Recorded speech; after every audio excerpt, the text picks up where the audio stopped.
Petulo. Maso ako iweyo, Maso ako sapenya. Chenjera Petulo, Chenjera Petulo.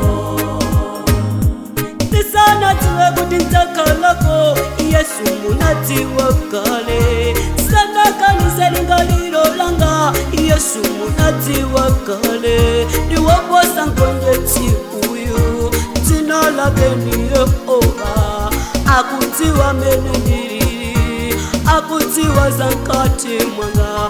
Wabambana chaniwe Petulo, urutanditsata beine. Inene tatambala sana lile, utandikana katatu.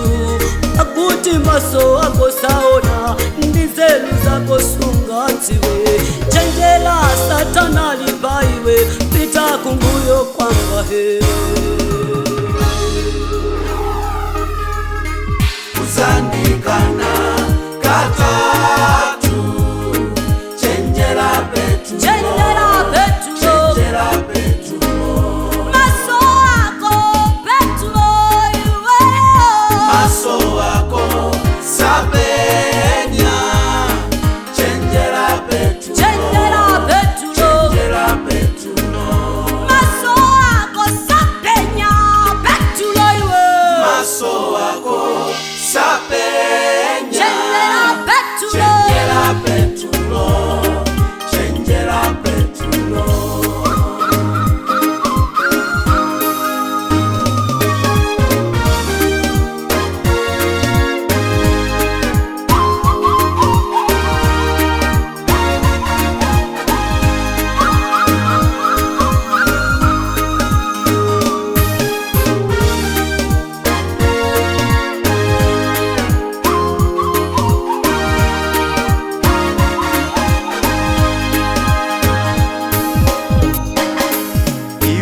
Uzandikana Petulo, katatu.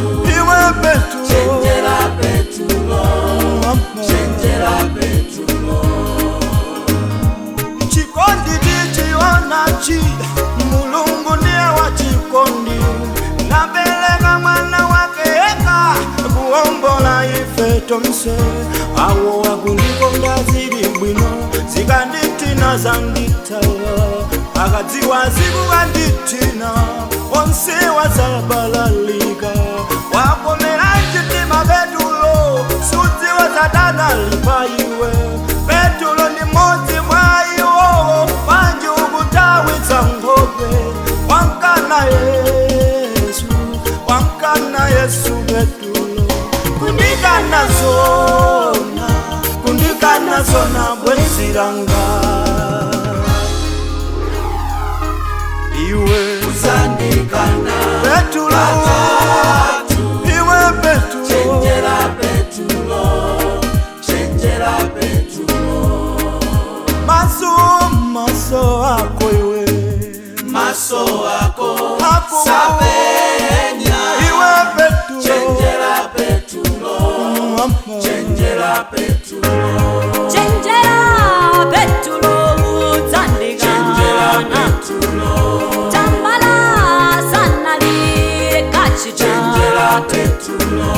Chenjera Petulo, Chenjera udzandikana. Petulo. Tambala sana likachita. Chenjera Petulo. Iwe